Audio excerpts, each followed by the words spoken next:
여러분 안녕하세요. 서핑 읽어주는 남자 송민입니다. 오랜만에 다시 찾아뵙네요. 시즌제는 원래 아니었는데 시즌제 비슷하게 돼버렸는데 새로운 내용, 새로운 코너로 여러분 찾아뵙도록 하겠습니다.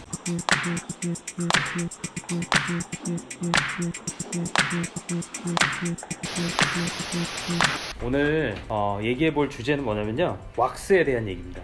서핑 왁스. 여러분들 왁스를 얘기를 했을 때 서핑 안 하시는 분들은 아마 다른 생각을 하실 수도 있을 것 같아요. 머리에 바르는 왁스, 또는 요즘에 여름이 이제 되고 있으니까 브라질리안 왁스? 뭐 이런 것처럼. 근데 이거는 아마 스노보드에서도 제가 알기로는 왁스를 쓰는 걸로 아는데요, 거기서랑은 조금 다른 컨셉의 왁스입니다. 스노보드에서 제가 알기로는 왁스를 하는데 거기서는 이제 잘 미끄러지기 위한 왁스인 반면에 서핑에서 쓰는 왁스는 잘 안 미끄러지기 위해 만드는 왁스입니다. 그래서 서핑보드랑 사람이랑은 사실 연결이 돼 있지가 않잖아요. 뭐 바인딩이라든지 뭔가 연결이 돼 있지 않는데 그걸 유일하게 연결해주는 접지력을 만들어주는 게 왁스라고 생각을 하시면 될 것 같아요.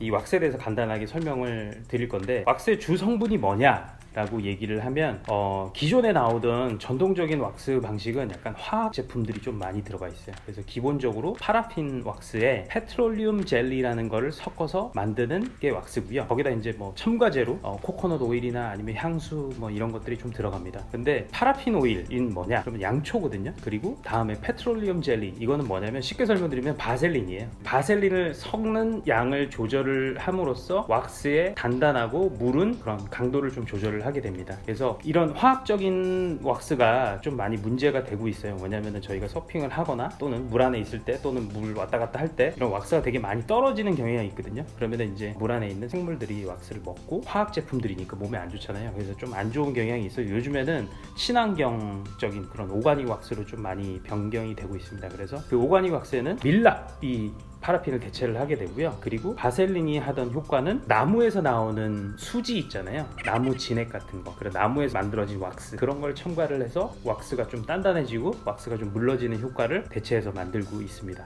거기다가 오가닉 왁스 같은 경우는 향기도 좀 약간 오가닉스러운 그런 걸 좀 많이 섞는 경향이 있어요. 뭐 코코넛 오일, 뭐 이런 자연향에서 나는 것들 있잖아요, 그런 걸 섞어서 좋은 냄새를 만들어주고 있습니다. 그러면 제가 이제 왁스를 몇 가지를 들고 나왔는데, 이게 뭐 테라 왁스라는 건데 제 주변에 가장 많이 뒹굴고 있기 때문에 그냥 나온 겁니다. 왁스는 종류가 브랜드별로 정말 많고요. 브랜드별 특징이 있어요. 어떤 왁스 같은 경우는 되게 찐득찐득한 왁스가 있어요. 이게 예를 들면 뭐 후왁스라든지 요즘에 나오는 그런 왁스들이 있고, 그리고 조금 덜 찐득찐득한 왁스 형태들이 있습니다. 뭐 섹스 왁스 같은 경우도 조금 덜 찐득찐득한 형태죠. 섹스왁스 같은 형태는 약간 전통적인 방식이고요. 후왁스나 또는 뭐 버블검 뭐 이런 왁스들이 있어요. 그건 되게 찐득찐득한 형태인데 약간 성능에서 좀 차이가 있고, 이걸 쓸 때 어떤 분들이 쓰면 좋을지에 대해서도 좀 차이가 있어요. 요즘에 후왁스 같은 경우는 이제 브라질에서 나왔는데, 이 왁스의 특징은 굉장히 끈적끈적해요. 다른 왁스에 비해서 접지력이 엄청 좋거든요. 나온 이유가 브라질 출신 서퍼들이 에어리어를 즐겨 하잖아요. 그러니까 에어 리버스 돌리고 막 이렇게 뭐 가브리엘 메디나 이런 사람들이. 그래서 이 에어를 할 때는 보드의 접지력이 굉장히 중요하거든요. 그래서 그 접지력을 극대화시키기 위해서 좀 왁스가 좀 더 끈적끈적한 왁스를 만들게 됐어요. 에어리얼 뭐 이런 걸 많이 하는 서퍼, 또는 롱보드도 하이 퍼포먼스 서핑을 하는, 약간 힘을 더 많이 주고 막 이렇게 해야 되는 장르의 서퍼들이 쓰면 좀 좋을 것 같고요. 반면에 트래디셔널 로깅이라든지 아니면 뭐 싱글핀 이런 분들 같은 경우는 조금 접지력이 부족한 게 좋을 것 같아요. 물론 그렇다고 뭐 섹스 왁스나 이런 전통적인 왁스가 접지력이 없다는 건 아니에요. 접지력은 충분히 있는데 그거에 비해서 이제 좀 없는 건데, 접지력이 조금 줄어야 되는 이유가 뭐 보드에서 이제 로깅이라든지 이런 워킹을 할 때 사실 접지력이 너무 있으면 조금 아마 좀 힘들지 않을까라는 생각이 들어요. 그래서 이런 성향에 맞춰서 브랜드를 좀 선택을 하고, 왁스가 얼마나 찐득찐득하느냐, 다 찐득찐득하다고 좋은 건 아니에요. 왜냐면 숏보드도 그렇지만 롱보드 막 보드 위에서 발을 옮겨야 되니까. 그래서 그거는 본인의 성향, 본인이 추구하는 방향에 따라서 나눠서 하면 될 것 같습니다.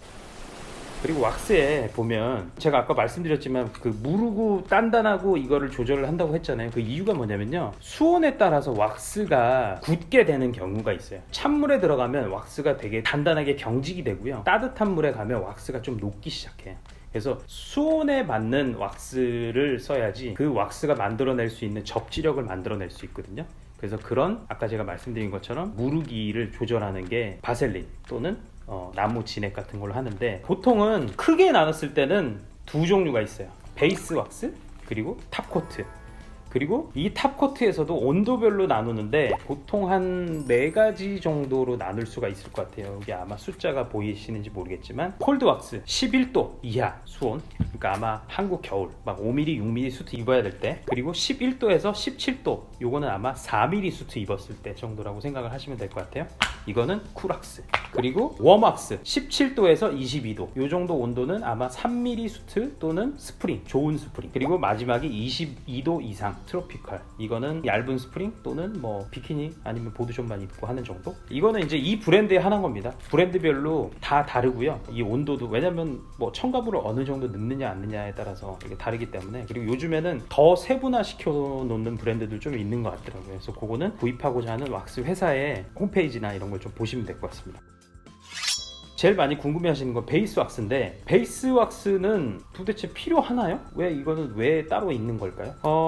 사실 베이스 왁스가 이 왁스 중에 제일 딱딱해요. 아마 거의 이거는 파라핀이나 또는 밀랍으로만 이루어졌다고 생각을 하시면 될 것 같은데, 왜냐면 이 왁스가 가장 바르기가 힘들어요. 그리고 가장 보드에 붙이기가 힘들고요. 근데 굳이 이걸 하는 이유는 뭐냐? 여러분, 보드랑 왁스랑은 다른 재질의 형태잖아요. 서로를 붙여 놓으면 이 왁스가 무르기 때문에 이게 밟고 그러면 떨어져 나가게 되거든요. 다른 물건하고 다른 물건은 서로 이제 잘 붙이기가 힘드니까. 쉽게 설명드리면, 남자분들은 좀 잘 아실지 모르겠지만, 페인트를 바르기 전에 페인트가 잘 발리고 페인트가 안 떨어지기 위해서 프라이머라는 걸 바르게 돼요. 그걸 바르고 그 다음에 이제 그 위에다 페인트를 칠하게 되죠. 약간 그런 형태라고 보시면 돼요. 바르기는 굉장히 힘든데, 이거를 어렵게 보드 위에다가 베이스로 발라 놓으면 시간은 많이, 물론 오래 걸리겠죠. 그러면 탑 코트는 이 베이스 코트 위에는 정말 잘 붙어요. 근데 이거를 정말 베이스 코트를 보드에 정말 어렵게 올렸잖아요. 어렵게 올린 만큼 보드에서 왁스가 떨어져 나가거나 이럴 일이 별로 없습니다. 근데 예를 들면 저희가 이제 나중에 왁스 바르는 방법을 다시 한번 다룰지 안 다룰지는 모르겠지만,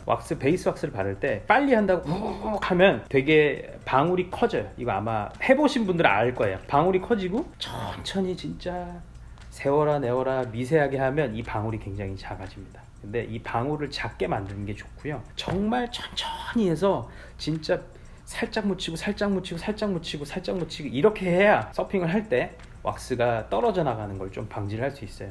같이 서핑을 하고 있는 동료, 선후배들 보드를 보면 왁스가 듬성듬성 부분 탈모가 온 것처럼, 원형 탈모가 온 것처럼 빠진 데가 있어요. 그런 분들은 왁스 잡을 조금 잘못하신 거 라고 생각을 하시면 될 것 같습니다. 그래서 베이스 왁스는 필요합니다. 다만 트로피칼, 정말 따뜻한 데서 쓰는 트로피칼 왁스는 베이스 왁스랑 거의 같은 소재거나 아니면 또는 그만큼 딱딱하거든요. 그럴 때는 베이스 왁스가 필요하지 않을 수는 있어요. 그거를 참고를 하시면 될 것 같고요. 여기서 맨 마지막으로 제일 많이 하시는 질문이 있어요. 그게 뭐냐면요, 얼마나 왁스 자주 바꿔야 됩니까? 라고 하는데, 저는 왁스를 벗기고 그리고 또 다시 왁스를 올리는 거 사실 귀찮잖아요. 근데 우리가 항상 파도를 탈 수 없는데 왁스를 벗기고 왁스를 하면서 약간 서핑에 대한 그런 느낌을 좀 느낄 수 있을 것 같아요. 그래서 저도 파도가 없을 때, 뭐 파도가 너무 없었다, 파도를 너무 오래 못 탔다 그러면 한 번씩 하긴 하는데, 아마 좀 주기적으로 하는 게 좋을 것 같아요. 그래서 조금 하기 부담스럽다고 생각하시는 분은 1년에 분기별로 하시면 좋을 것 같고요. 계절별로. 그리고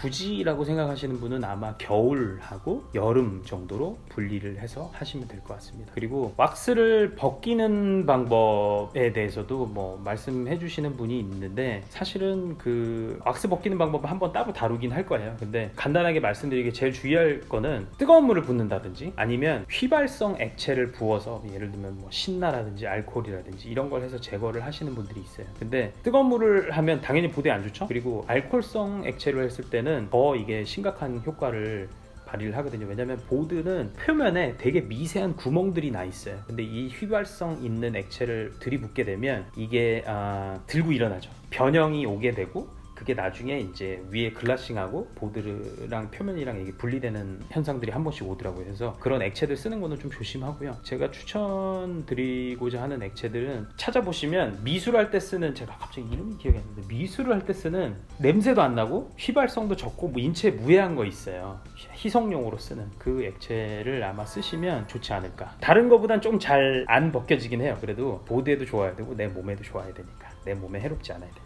그래서 오늘 왁스에 대해서 얘기를 했습니다. 베이스 왁스, 그리고 탑코트, 왁스를 어떤 종류 그리고 뭐 어떻게 활용해야 되는지 어떤 종류 선택하는 데에 대해서 알아봤습니다. 여러분 감사합니다.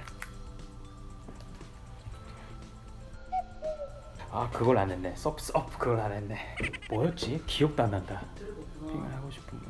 자 여러분 서핑을 하고 싶은 분, 서핑을 해보신 분, 서핑을 더 잘하고 싶은 분, 저와 함께 섭섭